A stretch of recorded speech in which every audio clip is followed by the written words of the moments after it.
Artist Mindy 10 Audio Description. I'm Hella Evans, an engagement producer for Artist Mindy 10. This is an audio description of some of the artworks featured in the exhibition at National Museum of Wales, Cardiff, from October 2023 until February 2024. There are works by three artists, Rushdi Anwar, Munira Al-Sul and Alia Farid, shown in this order in the West Wing galleries. And, to mark the 20th anniversary of Artist Mindy, there is an additional work on display by Bernie Searle in Gallery 18, the photography gallery, on the same floor. Rushdi Anwar's work is presented across the first two rooms of the West Wing galleries and draws from his personal experience of recent and ongoing violence in Kurdistan. He references both current and historical unrest to explore themes of displacement, identity, and the trauma endured under colonial regimes. As you enter the first gallery, you are met by 12 boxes, neatly arranged in 4 rows of 3. The boxes sit on top of simple black plinths about waist height. The boxes are dark brown and roughly A4 sized, with clear glass lids. The lids are decorated with geometric orange patterns which merge Islamic and Spanish designs. Behind these rows of boxes is a large freestanding panel approximately 3.5 metres wide and 2.5 metres tall. This panel is printed with a black and white photograph of a partially destroyed mosque.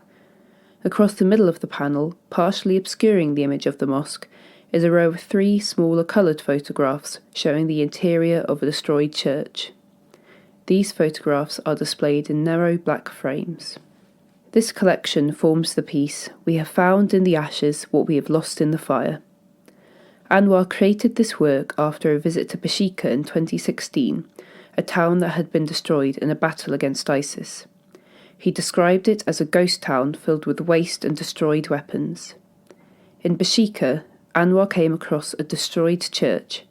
In this church he found a number of light boxes scattered about, which may have once been used as religious decoration in the church. He also found remnants of clothing, personal artefacts and belongings, which may have belonged to civilians displaced or murdered by ISIS. Anwar recreates the boxes and some of the artefacts in this installation. The boxes contain photographs Anwar took of the church, but they have been partially burnt, echoing the destruction of the church, and preserved in resin. The images seem caustic, with blackened sections that are bubbled and charred. Some details in the photographs still remain, like ghosts of images from the past rising to the surface. In the front left box, you can just make out a photograph of a collection of shoes that were left abandoned in the church. The wall to the right of the boxes is painted a dark slate grey. 7 thin wooden shelves run across the wall, with a series of small A6 black and white photographs sitting across them in rows. These are archival photographs from the 1988 chemical massacre in Halabja, Anwar's hometown, where he lost 14 members of his family. These photographs were sold in markets as prints at the time to spread awareness of the tragedy. There are many repeated images, each one heavily distorted by smoke and soot. These images turn toxic materials like chemical gas used in the attack into something tangible and concrete. Mounted on a wall to the right of these shelves are 3 large prints on white paper of a poem, Butterfly Valley by Sherko Bakaz. The poem is presented in Kurdish and reproduced in Welsh and English. Together, the shelf installation and the poetry prints form the piece, A Few Lines of History. Through the archway on the left wall is the second gallery displaying Anwar's work. As you enter, the left-hand corner of the gallery is painted cobalt blue on one wall and blood red on the other. On each wall hangs a large portrait print of figures in military uniform. The portraits are inverted to negative, making the faces sculptural and imposing. The portraits are in the same colour as the walls, cobalt blue representing the French and blood red representing Britain. They represent the British and French colonial figures who redrew the maps of the Middle East after the First World War.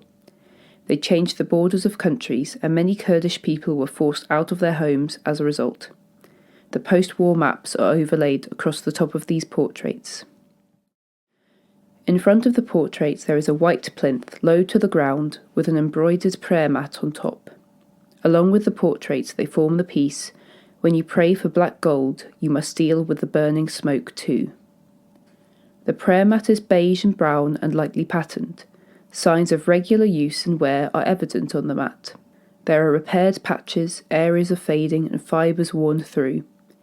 Embroidered onto the mat is the post-war map of the Middle East, with harsh angular lines showing where the colonial powers divided up the land. In the right back corner of the room, on a waist-height plinth, is a black sculpture of a gramophone. This has been cast from brass, a metal traditionally associated with weaponry in war. The gramophone is black and carved with Arabic text and a circle of bomb-shaped outlines. It plays a sound piece of collage clips from the past 100 years of conflict and propaganda, including the sound of soldiers whistling in unison in time with an orchestra, an Englishman shouting, "There must be war," followed by an echo of "God wills it" from other men, the tinny sound of archival radio transmissions from England and America, and clips of Donald Trump speaking publicly, with the sound of cameras flashing in the background. His speech finishes with him saying, "There's a lot of sand they can play with." Opposite this are glass display cases, waist height, containing archival material relating to the gramophone. Anwar's exhibition references the impact colonialism had, and continues to have, on the Middle East. This carving up of land by colonial powers has led to decades of political unrest and conflict, which continues today.